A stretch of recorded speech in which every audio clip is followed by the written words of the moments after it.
santificados, que sean discipulados, que tengan un matrimonio fuerte, que su economía sea sólida, pero eso es secundario, esas cosas no son la meta principal. Nuestra meta principal como iglesia es cumplir la gran comisión. Jesús nos dijo: vayan por todo el mundo, prediquen el evangelio, hagan discípulos, bautícelos en el nombre del Padre, el Hijo y el Espíritu Santo, y enséñeles todos los mandatos que yo les enseñé a ustedes. Y en veces, bueno, tengo la oportunidad junto con mi esposa de estar enseñando unas clases a los jóvenes. Ahorita terminó el curso, pero estamos enseñando unas clases, y un día reflexionaba en esto, y mientras yo preparaba mi clase pensaba en que la doctrina que enseñamos o la teología que se pueda hablar dentro de la iglesia es un gran dilema. Es un gran dilema porque al pensar por qué es que existe la iglesia. La predicación y el evangelio es el compartir el mensaje de la salvación, pero no solamente deberíamos de ser diligentes con este mensaje, sino también deberíamos de ser apasionados. No solamente nos debemos de preocupar por nuestro propio bienestar o por lo que nosotros queremos para nosotros. ¿Qué puede hacer la iglesia por mí? ¿Qué tiene la iglesia que ofrecerme a mí? Porque muchas veces es en todo lo que estamos. Invertimos nuestro tiempo, nuestra pasión, nuestros recursos en qué es lo que la iglesia me puede ofrecer a mí, y olvidamos que nosotros podemos hacer cosas por la iglesia. Ahora me gustaría que estuviéramos en la misma página en cuanto a esto, y voy a hablar de unas cosas como religión, exclusividad. No se vayan a reír, voy a hablar de exclusividad, de mujeres, de perros y de discípulos. Pero quiero hablar de estas cosas porque si queremos ser una iglesia que de verdad está cumpliendo la gran comisión, la iglesia necesita estar en la misma página. Pablo le dice lo siguiente a los Corintios en la primera carta, capítulo 1, versículo 10. Dice: amados hermanos, les ruego por la autoridad de nuestro Señor Jesucristo que vivan en armonía los unos con los otros. ¿Que vivan en qué? Que vivan en armonía los unos con los otros. Que no haya divisiones en la iglesia. Por el contrario, sean todos de un mismo parecer, unidos en pensamiento y propósito. ¿Sean todos de qué? ¿De un mismo qué? ¿Unidos en qué? Pensamiento y propósito. Dios nos quiere que como iglesia estemos unidos alrededor del corazón de la visión. Y esta visión es lo que Él nos llamó a hacer. Lo que Él no nos da otro mandato. Cuando Él termina su ministerio, cuando Él resucita, y Él lo único que nos dice es: vayan a todo el mundo, prediquen el evangelio, hagan discípulos. Y yo entiendo que muchas veces la iglesia, las personas se van de la iglesia por diferentes razones. Algunos tuvieron una discusión con alguna otra persona, un integrante. Algunos los regañó un líder. Otros no están de acuerdo con lo que enseña el pastor o con lo que predican Abraham y Edwin, que es la mayoría de las veces. Pero o hay otros que caen en pecado y tienen vergüenza de dar la cara.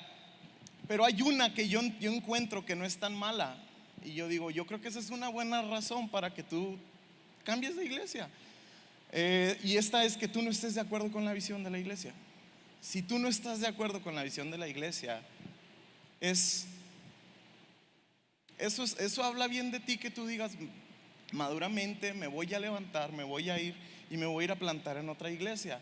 Eso es bueno, eso no siempre es malo, porque si no terminas convirtiéndote en una persona divisoria, murmuradora, y eso lo único que hace es acarrear cosas malas para ti. Pero ahora, no estoy tratando de limpiar las piedras de los frijoles para que no vayan a querer postularse o algo por el estilo. Pero si Dios los ha llamado a Cántico Nuevo, me gustaría que supieran esto: la iglesia local se trata de alcanzar a nuestras comunidades. La iglesia local se trata de alcanzar a las personas que están a nuestro alrededor. Yo tengo un dicho que he hecho muy mío y que casi cada que predico lo digo. Si no me lo ha escuchado, se lo voy a decir. Siempre digo que el problema de la iglesia empieza cuando queremos que la iglesia haga eventos para salir a evangelizar, cuando nosotros podemos evangelizar al salir. Queremos esperar. Un día me dijo una persona: ¿por qué tu papá no sale a evangelizar? ¿Por qué el pastor no sale a evangelizar? Dije, pues porque mi papá evangeliza al salir. Si él se topa a una persona, él no va a esperar a que haya un evento. Cualquier oportunidad que nosotros tengamos, tenemos nosotros que aprovechar para hablarle a las personas del amor de Jesús. Así que por lo tanto no deberíamos de estar creyendo, o no deberíamos de creer que la iglesia, después de cierto número de miembros, ya no debería existir, o deberíamos de cerrarle la puerta a las personas porque no sabes que ya somos 300, hasta aquí ya no puedes entrar. Si necesitas de Dios, vete allá a la vuelta. No podemos estar haciendo eso. Nosotros necesitamos abrir nuestras puertas para las cientos de personas que necesitan de Jesús, porque ¿sabe una cosa? El cielo es real, pero así como el cielo es real, el infierno es real. Y va a ser bien triste que cuando estemos delante de Dios, Él nos diga: si tú sabes que esta persona necesitaba de mí, ¿por qué no le hablaste de mí? Si tú sabes que esta persona que estaba batallando, que estaba teniendo problemas en su matrimonio, que estaba teniendo problemas con su economía, ¿por qué no le hablaste de mí? ¿Por qué no me demostraste delante de Él? Y podríamos nosotros llegar a tener 5 campus, 8 reuniones el fin de semana, pero ese no es el problema. El verdadero problema es ir a todo el mundo y predicar el evangelio. Porque podemos tener una super iglesia, una gran iglesia, pero podemos estar muy cómodos. Y mi tarea al día de hoy, discúlpame si no te gusta esto, pero mi tarea al día de hoy es incomodarte. No vine aquí a decirte: ay, eres un campeón. La verdad es de que si nosotros no estamos cumpliendo con hablar de Jesús a las personas que tenemos a nuestro alrededor, estamos fallando como cristianos. Porque Jesús es lo único que nos mandó: predica, predica. Y esa es la visión de esta iglesia, la visión de la iglesia cristiana en general.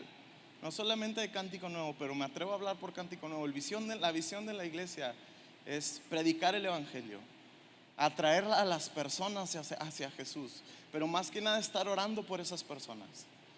Y una vez que las tenemos dentro de la iglesia, es discipularlas, hacer discípulos.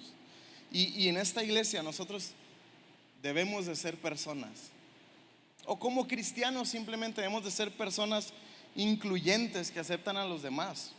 Y es por eso que hoy en este día les quiero hablar de una frase, y esta frase es: todo incluido. ¿Alguna vez ha estado alguien en una de esas vacaciones que son todo incluido? Puede levantar su mano. Yo no he estado, pero he escuchado cosas muy buenas. Es así como que te damos boletos para todos los parques, te regalamos la comida, te rentamos un carro y todo este tipo de cosas son esas vacaciones. O alguien ha ido a un crucero, esos cruceros que tienen buffets flotantes. Es así como que un programa para ganar peso. Eso para mí es la más grande estafa que puede existir. Es así como que toma, come, pierde la respiración, ve al sol, métete a la alberca, ven, come otra vez, vuelve a perder la respiración, y así por semanas. Eso es una estafa, ¿no? Pero nosotros como humanos tenemos el deseo de tener todo incluido. Porque escuche, si hay algo que nosotros o todos queremos alguna vez en la vida, es el poder ser incluidos. Me invitaron a la junta del trabajo y voy a poder ser parte de lo que va a pasar en la compañía. Y aquí voy a pisar poquitos callos, discúlpenme. Me invitaron a la boda y eso se siente bien suave. O me promovieron en el trabajo, en la escuela me pude juntar con la gente exclusiva. Porque ese es el deseo. Nosotros nacimos con el deseo de ser. Yo encuentro que hemos nacido con 2 deseos: el de ser incondicionalmente amados, y el segundo es el de ser incluidos. Tú naciste con ese deseo. Por eso uno de los dolores más grandes es el de ser excluido. No me invitaron a la boda, no fui parte de la junta del trabajo y la invité a la hermana a la cena de parejas y me rechazó. Ay, yo no sé qué se siente eso, pero que te rechacen es algo malo, ¿no? Ahorita al final voy a estar haciendo oración por la sanidad del alma, por si alguien sintió esa. Pero Dios nos ha diseñado para ser incluidos. Pero la naturaleza tiende a hacernos, la naturaleza caída que hay en nosotros tiende a hacernos personas que quieren ser parte del grupo exclusivo, para que una vez que somos parte de ese grupo excluyamos a las demás personas. Así es como trabaja la naturaleza caída. Ahora, podemos ver cómo hay siempre la manera de excluir, cómo siempre hay divisiones, tan simple como volar de una ciudad a otra. ¿Qué es lo que vemos del otro lado de la cortina en el avión? Primera clase, ¿no? Excluyen a algunos. O cuando estás en tu casa y tu hermano se mete a tu cuarto para fastidiarte. ¿Y qué es lo que pasa? Mamá, mira, este se metió a mi cuarto. Mamá, mira, este agarró mis cosas. Desde pequeños, y ahí está tu mamá. ¿Ves esta puerta? Aquí hay una pared, aquí hay una línea. Tú no la puedes cruzar y tú no la puedes cruzar. El que la cruce va a tener problemas. Y desde pequeños empezamos a hacer, o aprendemos a hacer, paredes divisorias. Y cuando entramos a la escuela hacemos divisiones de raza, hacemos divisiones de cultura, de clase social, de géneros. Y empezamos con todo este tipo de cosas que son las divisiones. Tenemos discriminaciones, pero una de las paredes más duras, una de las paredes más despreciantes que existen, tiene la forma de religiosidad. Esa es la pared más fea que puede existir. La religión dice: tú puedes juntarte con nosotros una vez que tú hayas aprendido a hablar como nosotros, una vez que te vistas como nosotros, cuando traigas la corbata. Yo no encuentro la corbata en la vestidura del Espíritu Santo. ¿Ustedes la han visto ahí donde habla de la armadura del Espíritu Santo, que diga la corbata que te respalda o algo por el estilo? Pero esa es la religiosidad. La religiosidad te dice: tienes que comportarte como nosotros. Después de que te empieces a comportar como nosotros, te vamos a estar viendo. Te vamos a poner en probation para ver si sigues comportando con nosotros, entonces puedes pertenecer a nosotros. Y eso es feo, porque empezamos a excluir a las personas. Tienes que hacer ciertas cosas antes de poder ser aceptado. Pero veo que cuando llega Jesús le da un giro por completo a esto. Jesús dice: hey, y agárrate, porque esto puede que te vaya a sacudir. Jesús dice: tú puedes pertenecer antes de que tengas que creer. Caray, ¿cómo? Sí, tú puedes pertenecer antes de que tengas que creer. Jesús conmocionó a todos los fariseos de su tiempo, a la comunidad religiosa de su tiempo, porque él se juntaba con pecadores. Él se juntaba con prostitutas, con ladrones, con cobradores de impuestos. Y esto fue un shock. Le explotó la cabeza a la comunidad religiosa de los tiempos de Jesús, porque decían: ¿cómo puede ser Jesús? ¿Cómo puede ser eso? Si él se hace llamar el Hijo de Dios, ¿cómo puede él hacer eso? Pero Jesús se regía de la siguiente manera. Él decía: son bienvenidos incondicionalmente. Vengan, no importa lo que han hecho, no importa lo que creen. Vengan y vamos a conocernos. Así es que en la atmósfera de la gracia, tú tienes el privilegio de pertenecer antes de tener que creer.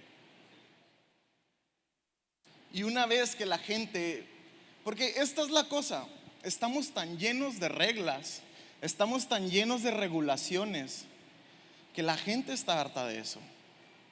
La gente lo único que quiere no es que les demos reglas, es que se las modelemos. La gente lo que quiere es que nosotros modelemos el comportamiento de Cristo hacia ellos. No que nosotros les andemos diciendo, no hagas esto, no hagas esto, no hagas esto. Y una vez, porque esto es lo que yo veo y esto es un pensamiento muy personal. Esto es lo que yo entiendo de la diferencia de la ley y de la gracia. Que aunque pareciera que en la ley vemos mucho, no hagas, no hagas, no hagas, no hagas, no hagas, no hagas, no hagas. Cuando viene Jesús y le preguntan, ¿cuál es el principal mandamiento para ti? Jesús le dice, ama a Dios con toda tu alma, con todas tus fuerzas, con toda tu mente. Y el segundo es parecido, ama a tu prójimo como a ti mismo. Entonces Jesús lo que les está diciendo aquí en pocas palabras es, la ley no se trata de que dejes de hacer cosas. La ley se trata de que estás dispuesto a hacer tú por amor para no defraudar a Dios. La ley se trata de que estás dispuesto a hacer tú por amor para no dañar a tu prójimo. Y esto es lo que no entendían los fariseos. Pero nosotros como cristianos debemos de tomar la actitud de Jesús. Tú puedes pertenecer antes de que tengas que creer. Y con el paso del tiempo, estas personas se empiezan a interesar y empiezan a decir, ok, me gusta. Vamos a ver qué es lo que tú crees, vamos a ver qué es lo que tú piensas. Se empiezan a interesar por la palabra de Dios. Y es entonces cuando el Espíritu Santo, que tiene la tarea de convencerlos, de traer convicción, empieza a traer un cambio de adentro hacia afuera. Pero ponga atención a esto, el Espíritu Santo empieza a traer un cambio de adentro hacia afuera. Porque muchas veces nosotros queremos tomarnos el trabajo del Espíritu Santo y empezar a cambiar a la gente, pero de afuera hacia adentro. Esa no es convicción, esa es religiosidad. Cuando empezamos nosotros con que no te vistas así, no hagas esto, no hagas lo otro, eso es cuando nosotros queremos tomar el trabajo del Espíritu Santo. Billy Graham dijo algo que a mí me encanta. Dijo, el trabajo de Dios es juzgar, el trabajo del Espíritu Santo es traer convicción, y mi trabajo solamente es amar. Ese es nuestro único trabajo como cristianos, amar a las personas.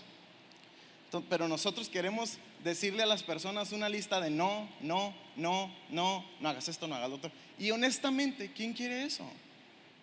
Solamente un grupo de personas que ya está viviendo en eso. Pero los demás lo único que quieren es conocer a Jesús. Eso es lo único que quieren los demás. Él dijo, cuando yo veo a Jesús en la Biblia, Jesús no dice, sígueme, apréndete lo que yo enseño, apréndete mis doctrinas, apréndete la teología y puedes ser mi discípulo.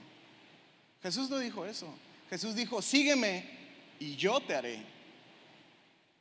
Jesús dijo, sígueme, una vez que tú me sigas, yo te voy a hacer un pescador de hombres. En una ocasión Jesús se puso en pie el último día de ayuno, y habían estado ayunando por 7 días, un ayuno de la Pascua, y el último día se pone en pie y grita, ¿quién tiene sed? Y yo me imagino a los discípulos decirle, Jesús, hemos estado ayunando, lo único que hemos ingerido es líquido. O sea, come on, bro. ¿Por qué preguntas si tienen sed si es todo lo que hemos estado haciendo? Pero Jesús aquí se está refiriendo a la sed espiritual. Y este es el mensaje de la gracia. No tenemos que comportarnos de cierta manera. Tú ya puedes pertenecer. Tú puedes pertenecer. Ahora, si formas parte del liderazgo, yo estoy seguro que el pastor te va a decir que pongas tu vida en regla, que no tomes, que no te metas drogas, que seas esposo de una sola mujer. Pero no tenemos por qué estarle pidiendo a las personas en la puerta una carta para ver si son pecadores o no. Todos en esta iglesia son invitados, las puertas están abiertas para todos. Ahora, si se le pide a los sugieres que si ven algún comportamiento raro en ti, que de una manera amable te digan, espérenos afuera, regrese cuando esté sobrio, o tranquilícese. Pero la mayoría del tiempo las puertas de esta iglesia están abiertas para todo el mundo. Le- em, y mientras que las puertas de esta iglesia estén abiertas, nosotros tenemos que tener un espíritu o una actitud de inclusión, no de exclusión. Les quiero leer unos versículos y en estos versículos, ¿alguna vez han leído esos versículos que ustedes están leyendo y dicen, ah, caray, ¿esto lo dijo Jesús? A ver, espérate, me voy a ir a otra versión. Y abren otra versión y les va peor porque dice todavía más gráfico ahí el asunto. Les quiero leer uno de esos versículos. Y en estos versículos hay una prueba, hay dos pruebas. Y nosotros como discípulos de Jesús estamos incluidos en una de ellas. Y como se ven aquí las cosas, Jesús tenía como 2 años y medio más o menos que había empezado su ministerio, que lo había hecho público. Y viene el tiempo en el cual él tendría que regresar a Jerusalén. Entonces él empieza a anticiparle a los discípulos que él iba a morir. Él les empieza a anticipar su muerte, se las empieza a predecir.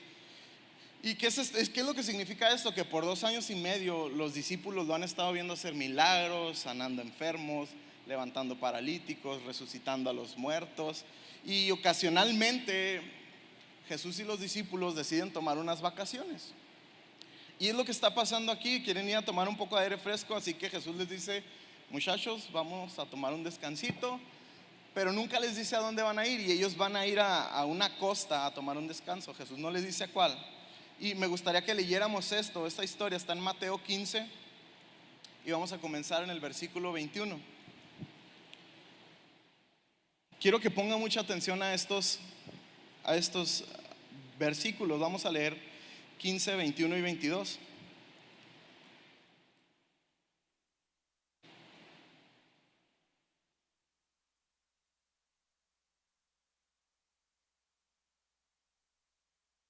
Dice el versículo 21, dice, saliendo Jesús de ahí, se fue a la región de Tiro y de Sidón.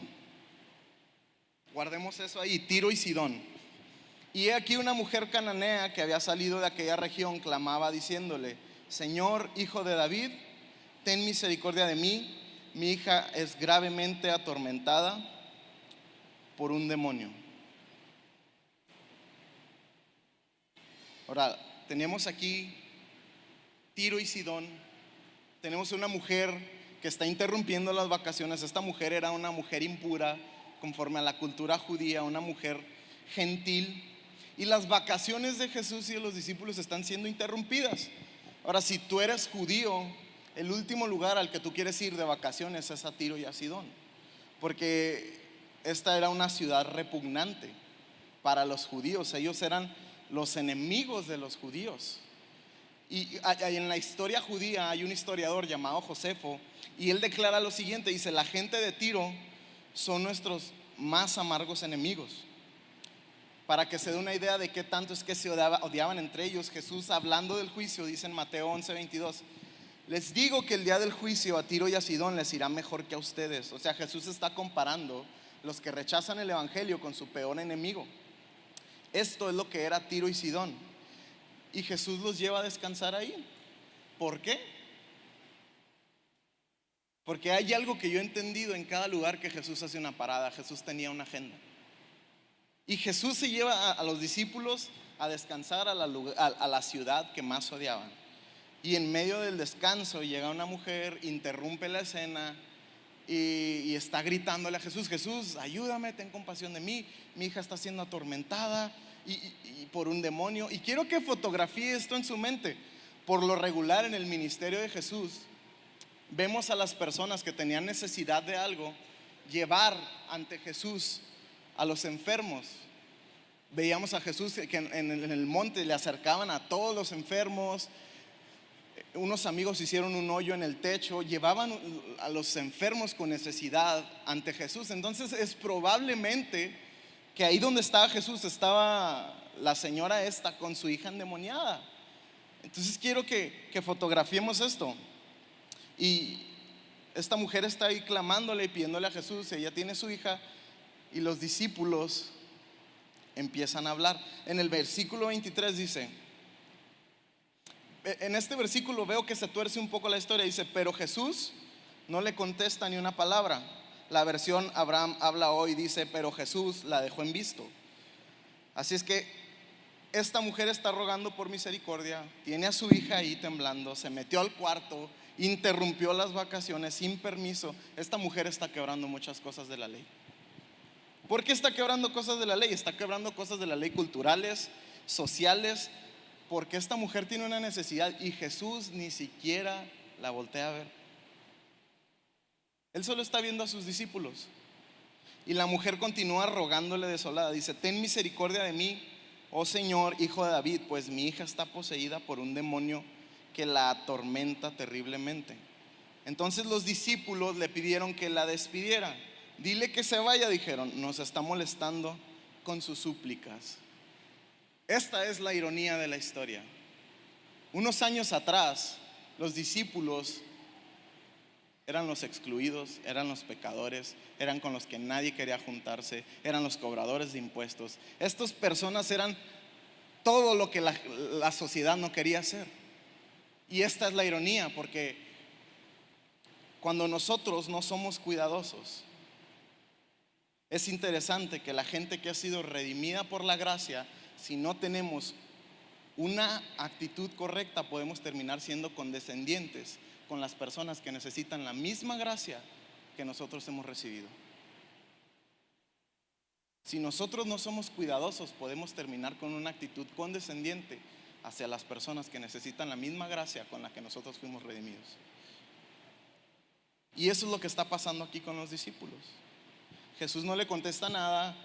Ellos empiezan a decir, diles que se vaya. Esto no les sorprende a los discípulos, que Jesús no le conteste nada, porque si de ser excluido se trataba, esta mujer reunía todos los requisitos.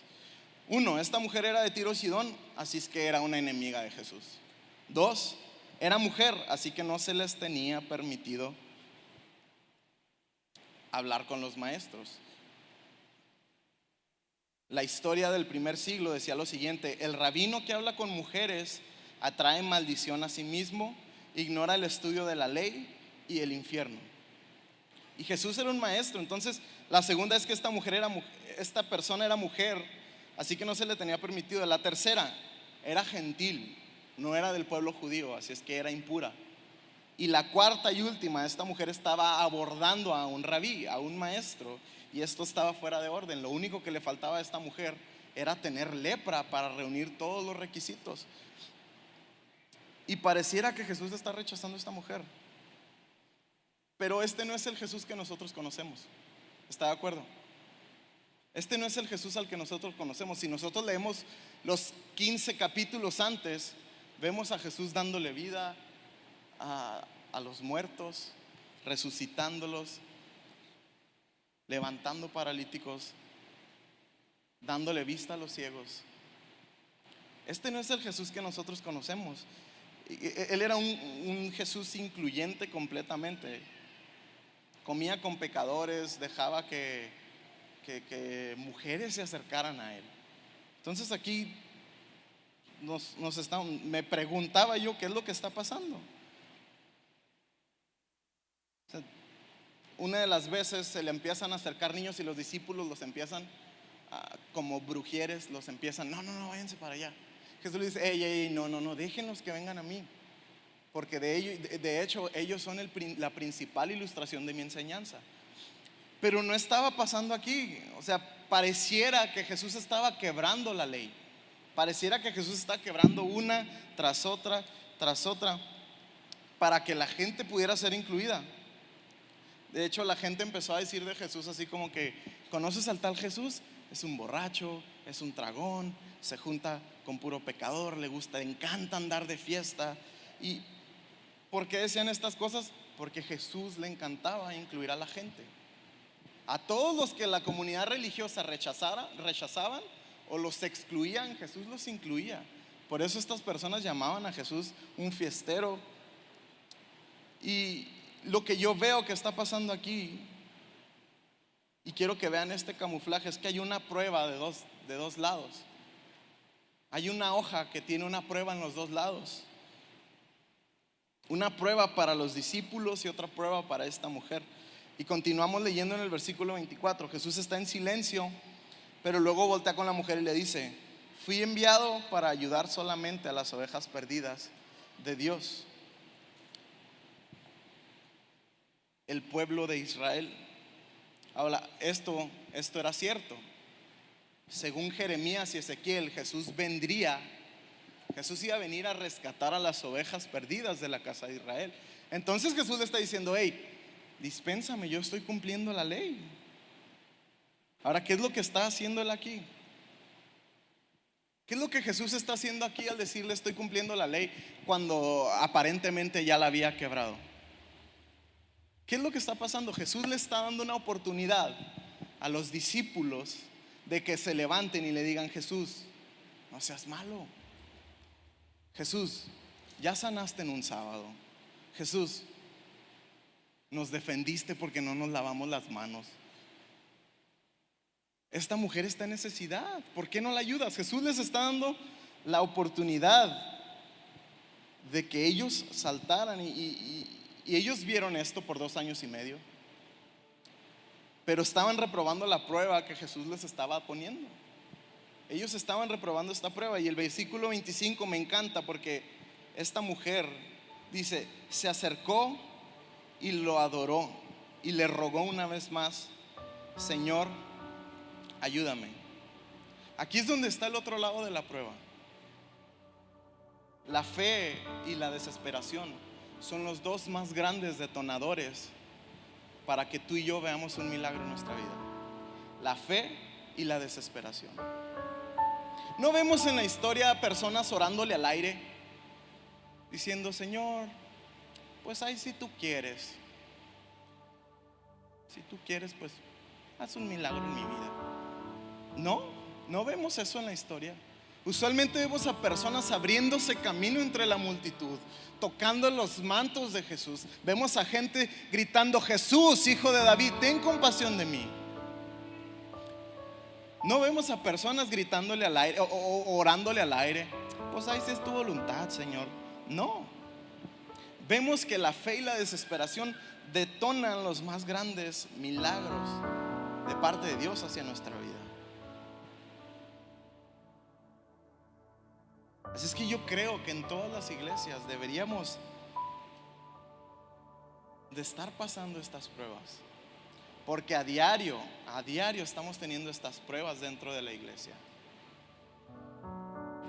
Para nosotros los discípulos escogeremos el amor en lugar de la ley. Escogeremos a Jesús por encima de nuestras regulaciones y de nuestra ideología y de nuestra sacrosanta religión. Y para las demás personas la prueba es: ¿tendré que pasar por encima de los discípulos que no les ha caído el 20 para poder llegar a Jesús? Esas son las dos pruebas que constantemente estamos teniendo dentro de la iglesia. Siempre hay una prueba.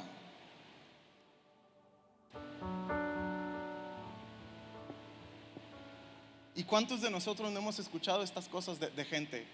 Es que a mí me gusta Dios, pero no me gusta la iglesia. ¿Cuántas veces hemos escuchado: a mí me gusta Cristo, pero no me gustan los cristianos? Y hay gente que vive estancada en este pensamiento. Hay gente que está estancada en el: no quiero ir a la iglesia, yo puedo buscar a Dios en mi casa.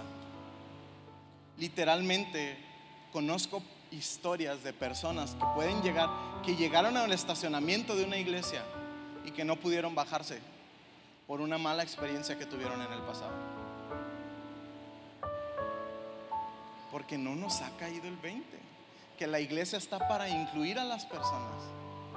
Si usted ve que por esas puertas entra una persona con tatuajes, una mujer que está vestida tal vez indecentemente, le debería de dar gusto. Le debería de dar gusto.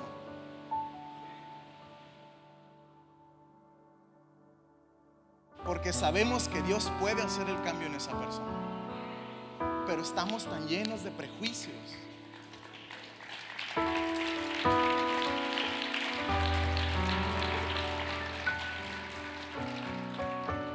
Y a lo que voy con esto es que en Cántico Nuevo, al igual que en todas las iglesias del mundo, deberíamos de ser completamente incluyentes.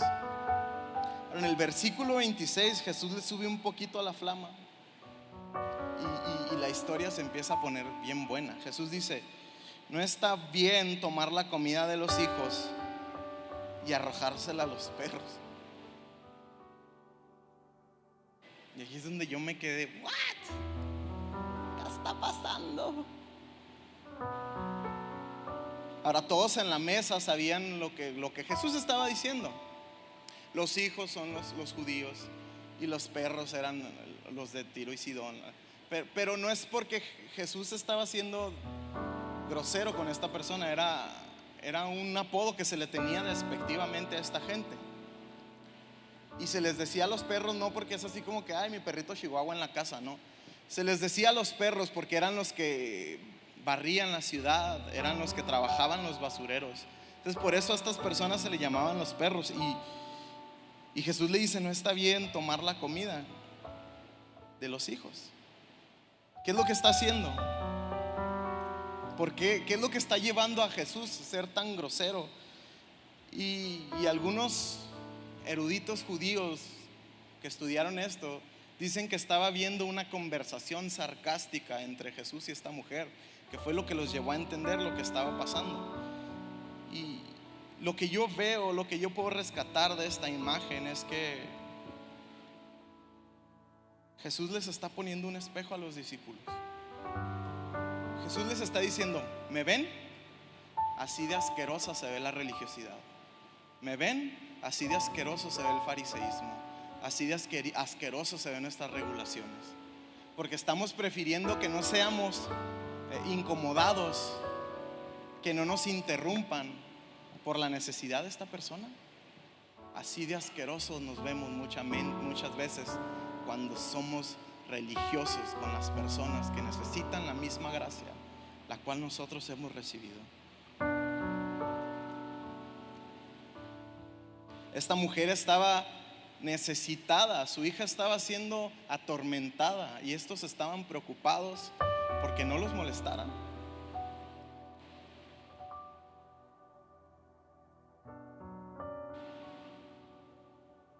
Jesús estaba haciendo eso porque en la naturaleza de Jesús no está el excluir a las personas.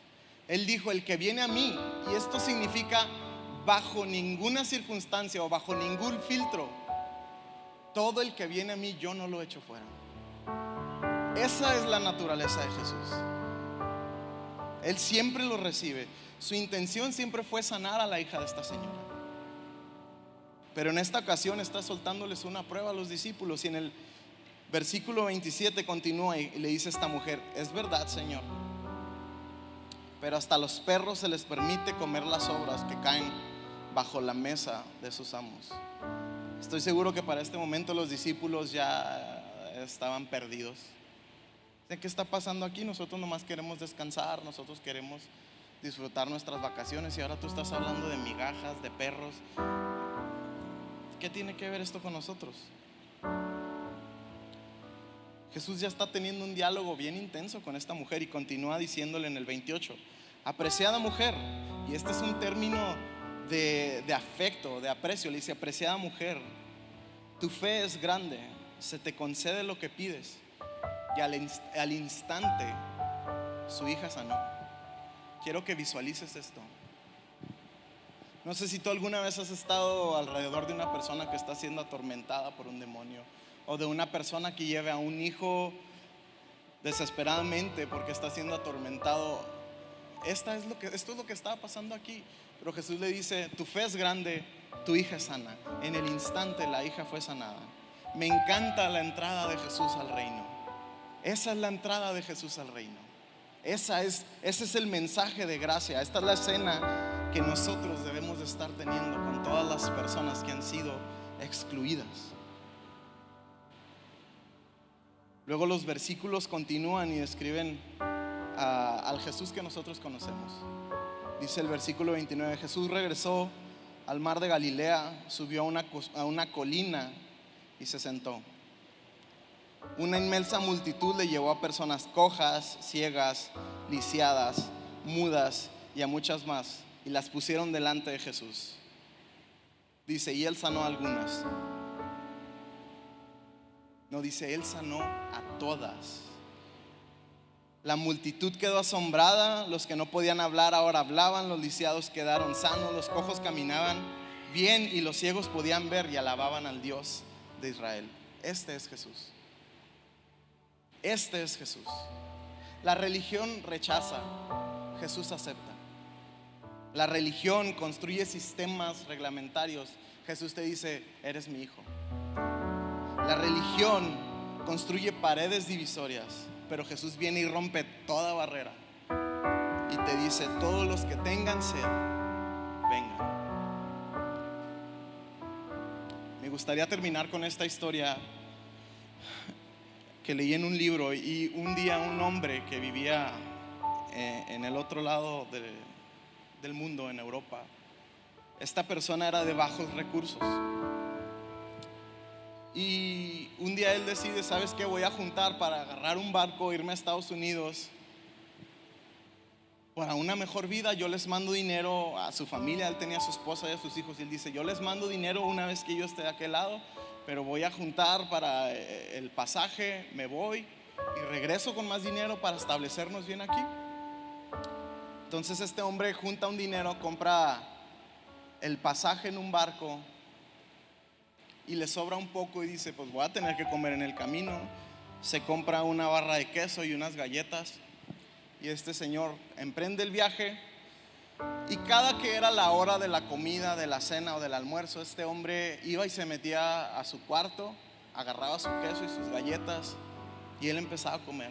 Y así era cada día. Este señor, a la hora de la comida, a la hora de la cena y a la hora del almuerzo, él agarraba sus galletas, él agarraba su queso y comía.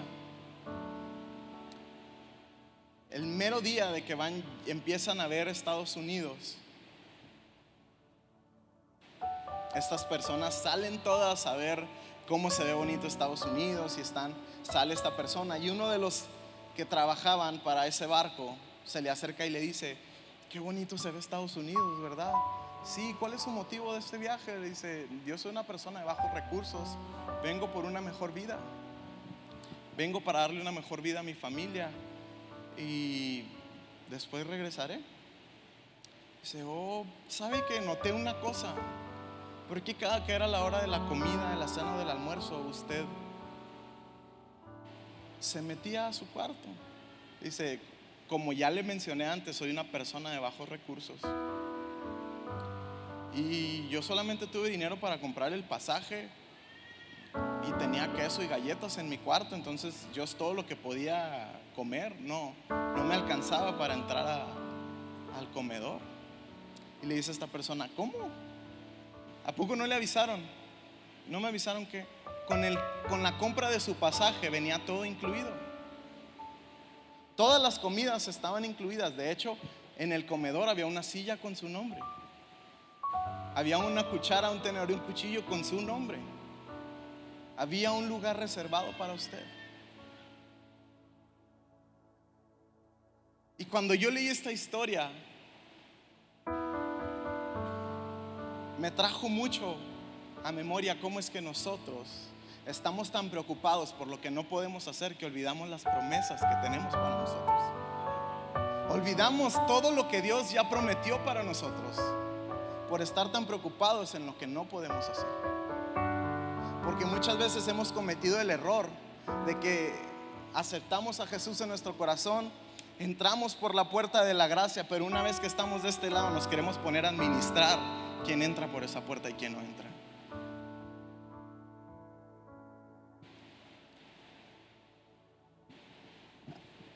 Yo solamente quiero que esta mañana concienticemos en esto.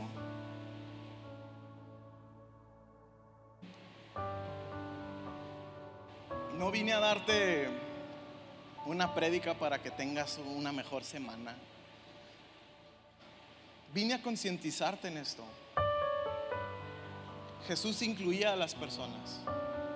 No tenemos por qué excluirlas nosotros.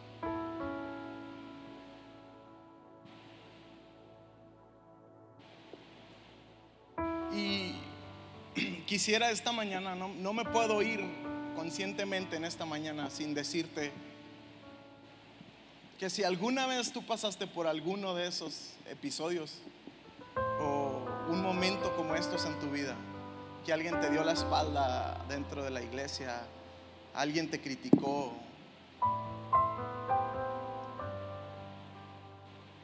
honestamente te quiero pedir perdón, porque ese no es el Jesús en el que nosotros creemos. El Jesús en el que nosotros creemos incluye, la religión excluye.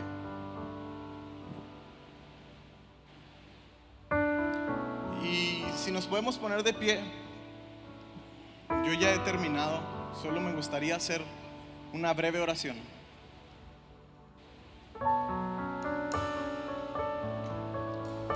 Y si tú estás aquí en este lugar por primera vez y a ti te gustaría, si tú dices, a mí me gustaría conocer ese Jesús del cual tú estás hablando, si tú sientes algo dentro de ti, déjame decirte que no son mis palabras convenciéndote, es el Espíritu Santo de Dios atrayéndote hacia Jesús, abrazándote con su amor.